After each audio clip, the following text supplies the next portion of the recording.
Chicos, ¿cómo andan? Primero, antes de empezar con el tema, si tienen que buscar en un vector, ¿qué se les ocurriría hacer? Tipo, tienen un vector de números y yo les digo, bueno, quiero encontrar el número 5. ¿Cómo lo encuentro? Y iterás con un while hasta encontrar el dato. Ok, eso es una buena forma. ¿Se ve bien? Ah, no estoy compartiendo, soy una estúpida. Olvídate.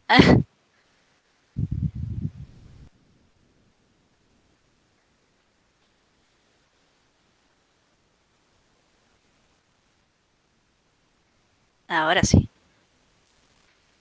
Ahora sí, ¿ven la presentación? Sí, sí se ve. Genial. Ok. Entonces, habían dicho iterar todo el vector. Ok.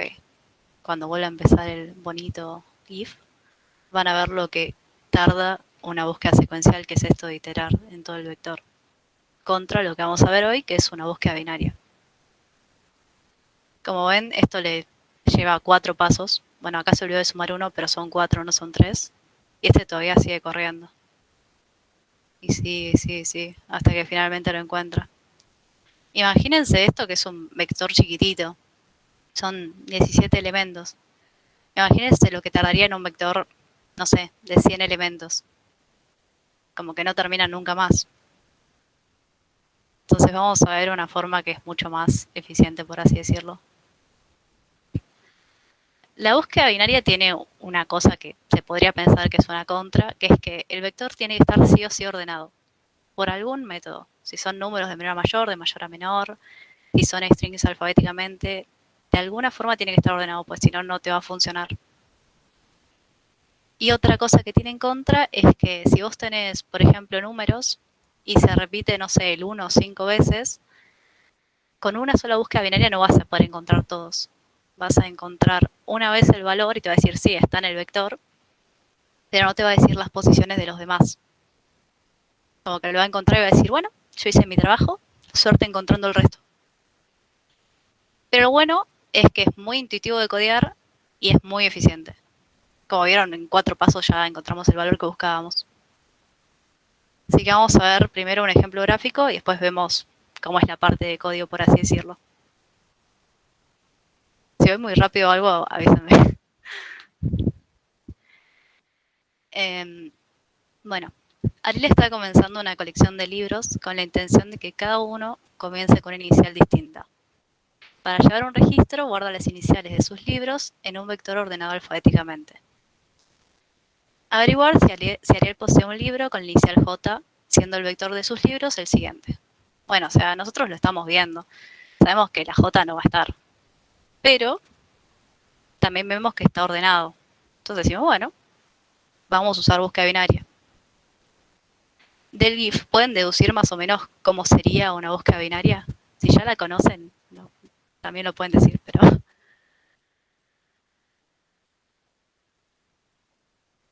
bueno, voy a asumir que no.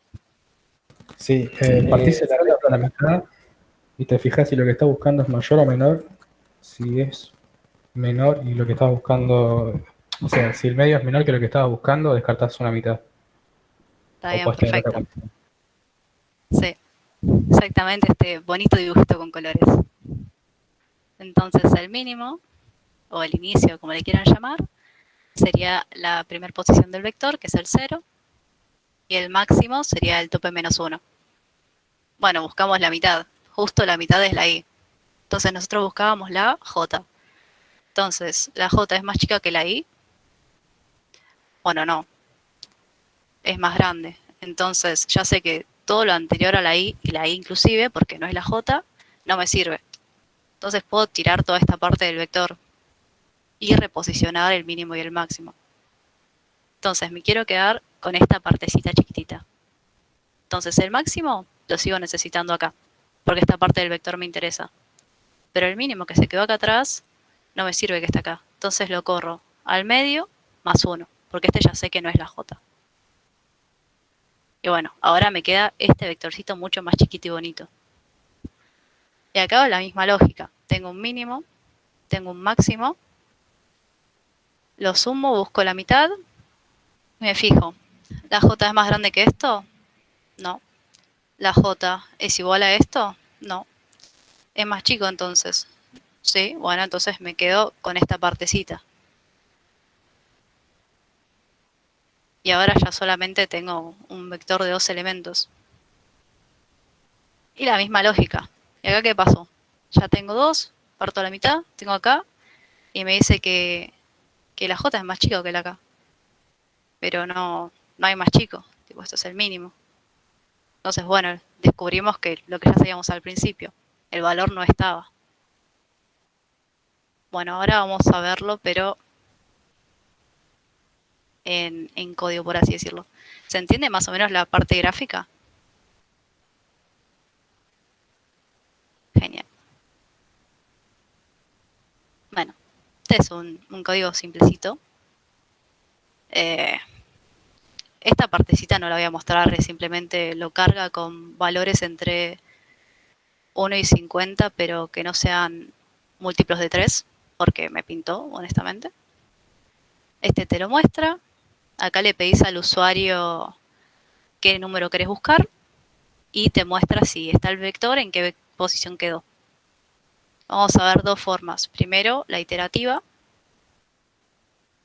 que es que, bueno, definimos el mínimo, que como dijimos era la primera posición del vector, el máximo, que sería el tope menos 1, que esto, bueno, en código, si quieren hacerlo con tope en vez de tope menos 1, también funciona, solo que en vez de agarrarte la posición de la izquierda, te puede llegar a agarrar el de la derecha, si hay un medio que no es justo, por así decirlo. No sé si el tope menos 1 es 15 y el tope es 16, entonces en vez de agarrarte una parte te va a agarrar la otra, pero no cambia nada realmente.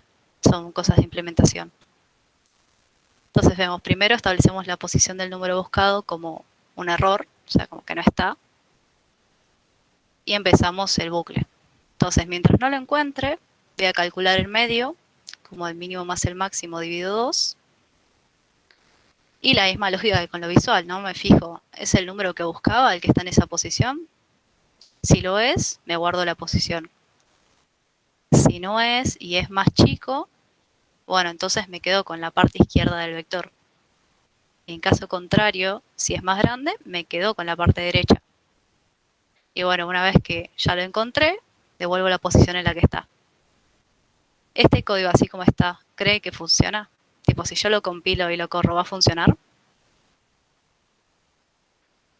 Devuelvo esta cosa. Sí, no hagan sus apuestas. Es lo peor que podría pasar, como mucho no compila.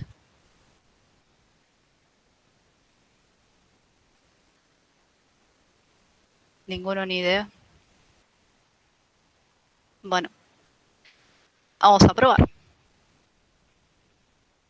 Ya está compilado, pero a ver, busquemos un valor. Por ejemplo, el 5. Bueno, el 5 me dice que está en la posición 3. Cuenta como vector, así que cuenta desde 0. 0, 1, 2, 3. Bueno, está bien, ¿no? ¿Por qué no? Funciona. Probemos otra cosa. No sé, el 2, que justo está al principio. Posición 1. Está bien, hace la búsqueda bien. Ahora, ¿qué pasa si yo le pongo, no sé, el 3? Bueno, me cago. ¿Cuál tengo puesto? Ah, tengo la recursiva. Bueno, no funcionaba, pero había dejado la recursiva en vez de esta. Así que fijamos que ese 3 nunca pasó. Sí. Y acá ponemos un 3 de vuelta. Esta se quedó colgadísimo.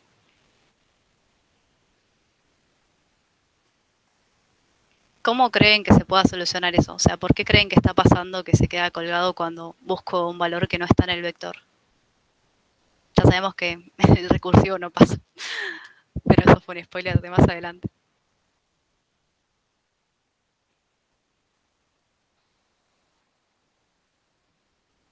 Bueno, Esto pasa porque la condición está mal. Le falta esta partecita. O sea, yo solo estaba viendo que itere hasta que encuentre el valor.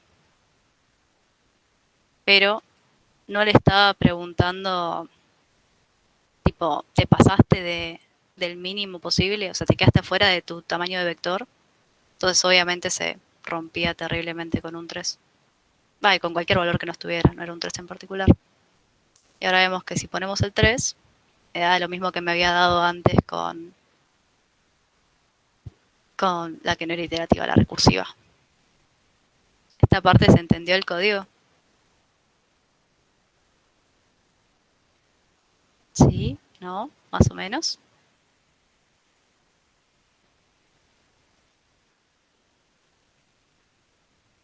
Genial. Bueno, ahora vamos a ver la parte linda, la parte fea, como según cómo opinen de búsqueda recursiva. Entonces, para recursividad vamos a necesitar más cosas. Vamos a necesitar de vuelta el vector de números, que es lo mismo que teníamos en la iterativa, también el número buscado, pero acá en vez de necesitar solo el tope, necesito el máximo y el mínimo, porque la condición de corte de esta búsqueda recursiva va a ser justamente lo que le faltaba al while, que el mínimo sea menor o igual que el máximo. Entonces, vamos a ver qué pasaría con esto. Bueno, primero se fija, ¿el mínimo es menor o igual al máximo? O sea, ¿sigo estando en el tamaño del vector? Si lo es, bueno, calculame el medio, como lo calculábamos antes, y se fija, bueno, ¿el número buscado es el que está en la posición medio? Si lo es, me guardo la posición, pero si no lo es, y por ejemplo el número buscado es más chiquito, entonces, bueno, tengo que llamar de vuelta a la función. Pero esta vez, en vez de pasarle el tope como máximo, que es como lo llamamos en el main, bueno, tope menos 1, y ahora ya lo puedo volver a cambiar a como estaba. Esto me pasa por testear antes. En vez de pasarle el tope menos 1, le tenemos que pasar el medio menos 1. Que es decir, que me voy a estar quedando con la parte izquierda del vector, la misma lógica de antes. Y en caso contrario, llamo a la función, pero en vez de cambiar el máximo, le cambio el mínimo. O sea que le paso el medio más 1 y me quedo con la parte derecha. Y esto va a seguir así hasta que el mínimo sea menor o igual, hasta que el máximo sea menor o igual al mínimo y salga. Entonces va a empezar a devolver cosas. Entonces va a devolver la posición, la va a guardar en posición número buscado y va a seguir volviendo hasta llegar a la primera vez que se llamó la función y devolver el valor a main, sea un error o sea la posición real del vector. ¿Se entiende así recursivamente hablando? ¿O fue Te robo muy un segundito rápido? la clase, Yanni. Dale. Poneme de vuelta en la diapositiva si podés. Yes. Ah, el código, perdón, entonces, el código. ¿Se acuerdan que hablamos al principio de la clase que lo que llamamos tail call optimization? ¿Alguno me puede decir si acá lo podemos aplicar?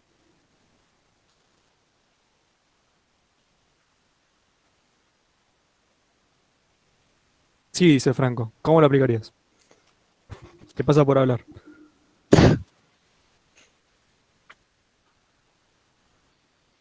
¿Cuál era la pregunta, Nico? Si, si se puede aplicar el tail call optimization, el TCO, que vimos al principio de la clase.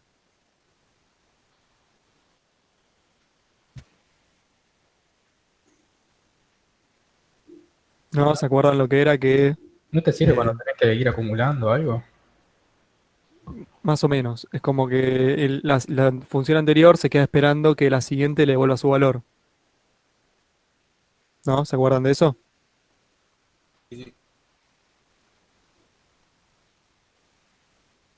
Exacto, return búsqueda binaria recursiva directamente.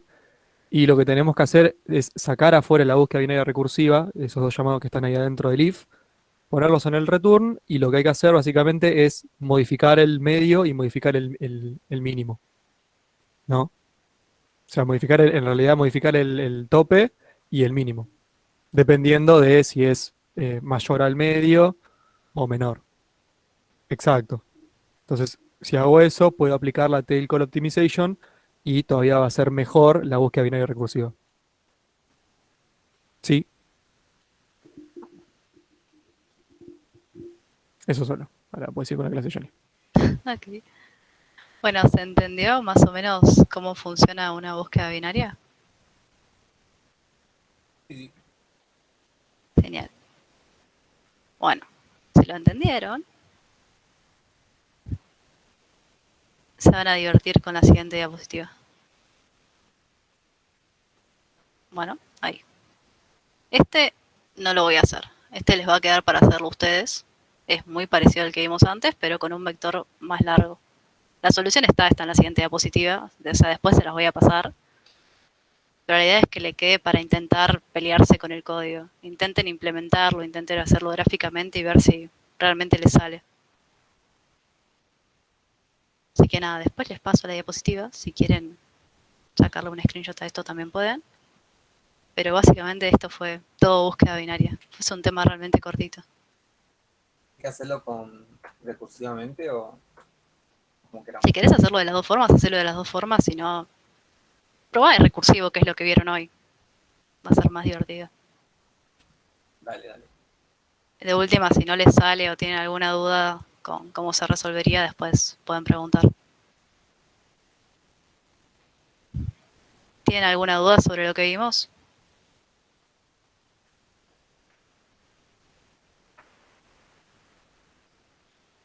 ¿Sirven? No. Gracias. Entonces yo ya estaría. Hasta acá llegó mi mini clase. Si quieren podemos seguir con consultas de TP.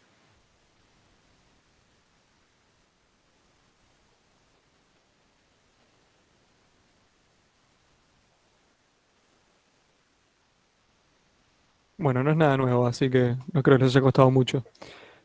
Chicos, en Slack ya Valen subió su diapositiva, yo ya subí la mía, ya ni si puede subir la tuya. Dale, ahí la Y subo. yo también la subí al campus, igual por seguridad, para que la tengan ustedes. Así que ahí tienen todo si quieren para ver lo que necesitan. No sé si quedaron dudas del TP. Sí, me quedó una duda Sí. con lo que estaban hablando en sí. Yo había creado una lista, pero con los nombres, o sea, lista con los nombres de todos los personajes. Y por lo que leí, dijeron que tendríamos que cambiar el nodo de tipo dato string a entero. Y como que no entendí ahí, o sea, ¿la lista tiene que ser con los nombres o es depende de nosotros? Ah, en realidad la idea es que hagan una lista polimórfica. La lista polimórfica hace uso de la propiedad de que una clase hija puede hacerse pasar por una clase padre, a madre en realidad. Si haces una clase, una lista donde los datos de los nodos son o enteros o strings, no estás haciendo uso de una lista polimórfica. Como dice Pablo, deberían ser punteros de personaje.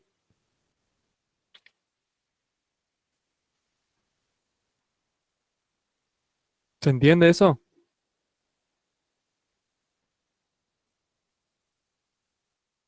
La que estoy procesando. Sí, sí, sí, tranquilo, tranquilo.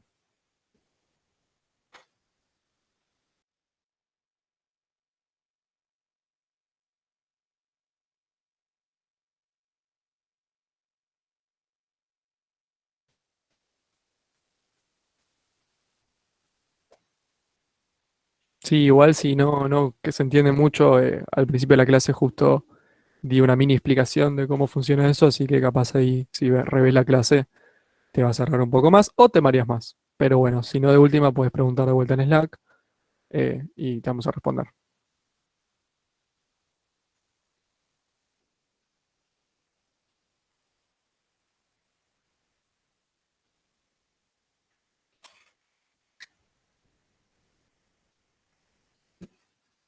¿Alguna otra duda más?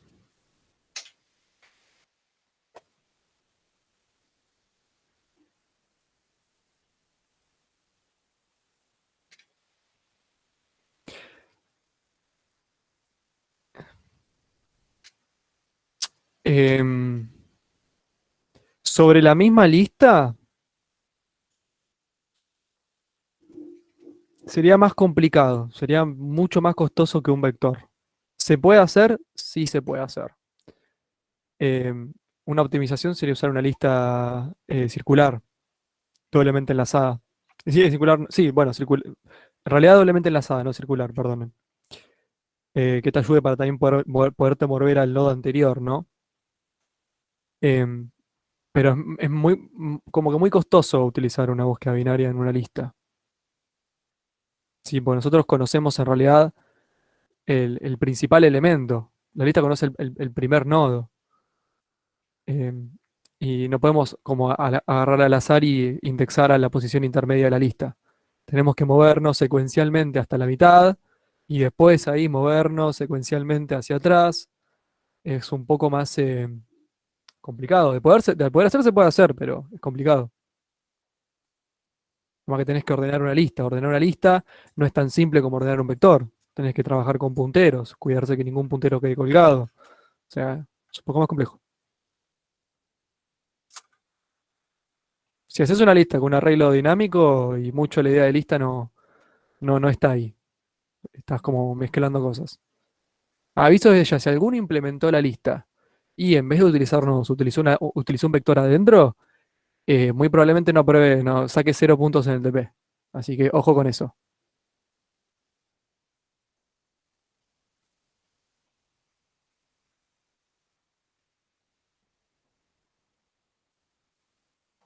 O peor, Nicolás, o peor.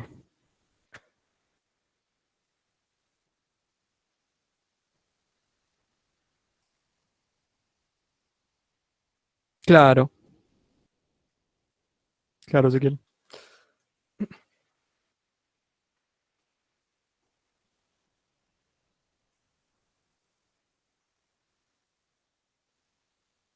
Es que lista se maneja básicamente por búsqueda secuencial.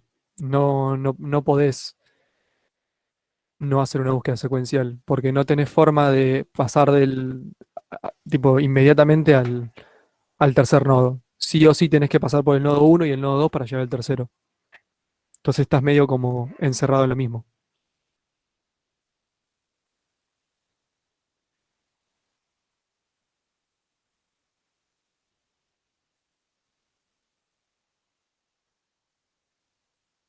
De nada.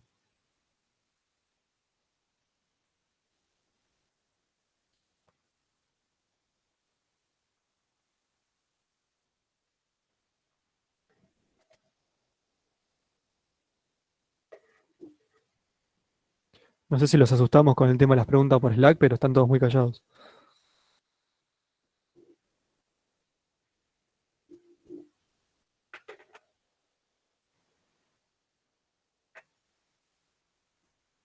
Bueno, ya un par se están yendo, así que damos por terminar la clase hoy. Si no hay ninguna otra duda, de nuevo tienen Slack para preguntarnos.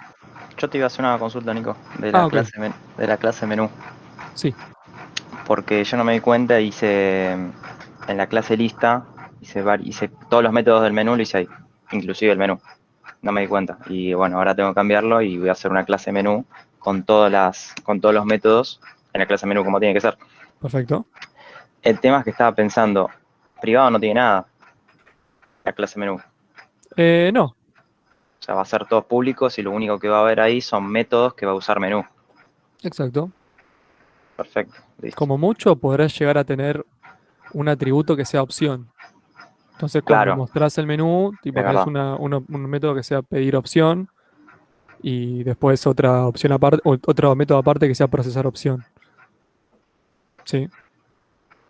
Y eso que preguntó Juan Ignacio, de que la lista no sería un atributo de menú.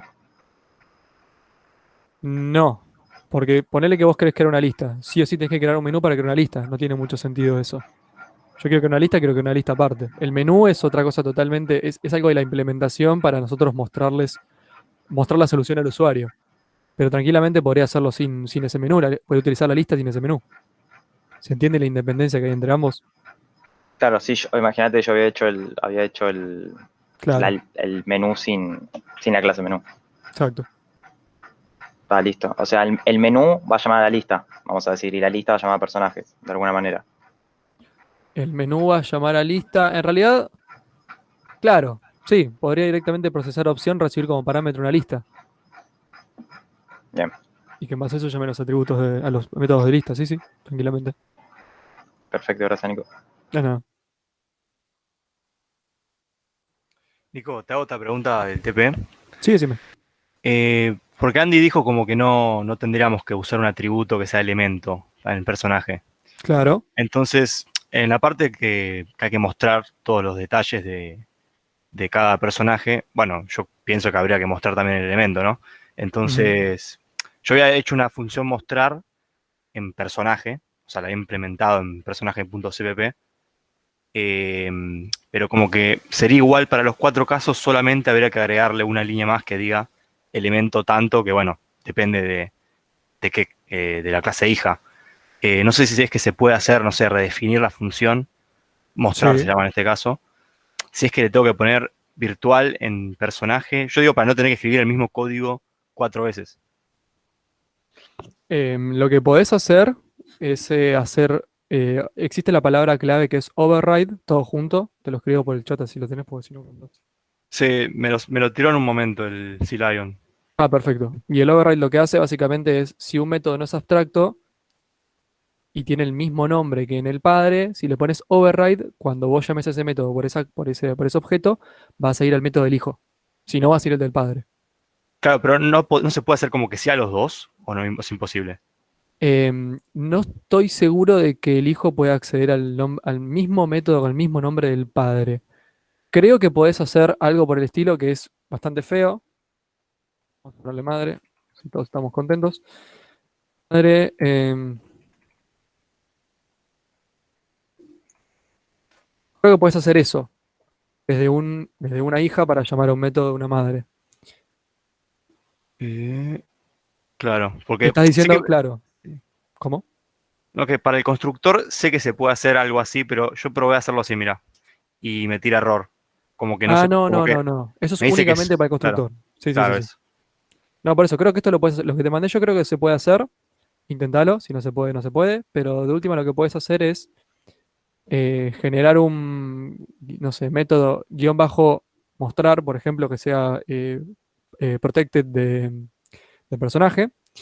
Y, no sé, cuando decís mostrar un personaje específico, cómo lo implementa ese personaje de agua. Además, pone, no sé, out, soy un personaje de agua y abajo llamás al guión bajo método mostrar, por ejemplo, ¿no? Es Claro. como, es como le cambias el nombre para saber que no son exactamente lo mismo, pero hacen como referencia a lo mismo. El tema sería cuando yo lo llamo desde el menú, por ejemplo, ¿no? Personaje, flechita mostrar, y Exacto. pero ahí tomaría la de la implementación de la clase padre y no estaría mostrando lo Claro, por nuevo, eso ¿o sí? tenés que ponerle, en realidad, el del padre, el mostrar, sí, o sea, yo te estoy diciendo que hagas esto en el padre, ¿no? Como para saber que es diferente o algo. Esto normalmente se hace en muchos lenguajes, en C++ no se hace, pero para este caso puede llegar a zafar.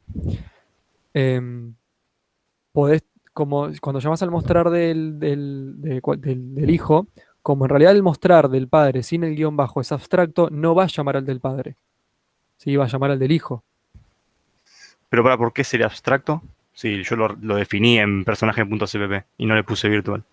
En realidad mostrar debería ser abstracto para su modelo. Porque no puedes hacer un mostrar único para todos los personajes, ya que justamente el mostrar es diferente para todos. Claro, entonces no se puede. Yo lo que quería es como que una parte de la función sea igual para todas y después agregar una partecita más, pero bueno, parece como que no se puede. O sea, tengo Es que que, redefinir 4 veces. claro, pero por eso te decía que podés utilizar lo que te mandé antes de madre dos puntos método Sí. y usar el override para decir, bueno, si llamás a mostrar, llamame el de la clase hija. Y después, dentro de ese método en la clase hija, llamo al método mostrar de la clase madre. ¿Sí? Y ahí puedo agregarle un extra, por ejemplo, soy de agua. O sea, soy de agua y abajo llamas al método de la clase madre. ¿Se entiende? Ah, creo que ya sé. O sea, que en la clase padre quedarían dos mostrar, digamos. Uno con guión bajo y otro solo. Sí, claro. Va, en realidad te puedes obviar el tema del guión bajo si haces esta división. Yo te dije lo del guión bajo básicamente para que haya una diferencia de nombres Sí, y el sí. compilador lo entienda como diferente. Pero podrías directamente llamarlo como te dije arriba, que es madre dos puntos método, y no tenés que utilizar un nombre diferente. Pero tenés que usar el override en la clase hija para saber que tiene que llamar al de la clase hija y no al de la clase madre. ¿Se entiende? Sí, sí, sí, perfecto.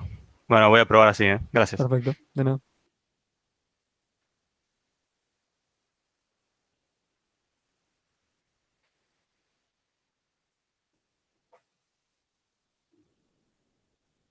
¿Alguna duda existencial más de alguno? Puede ser de TP, puede ser de las clases, puede ser de la vida.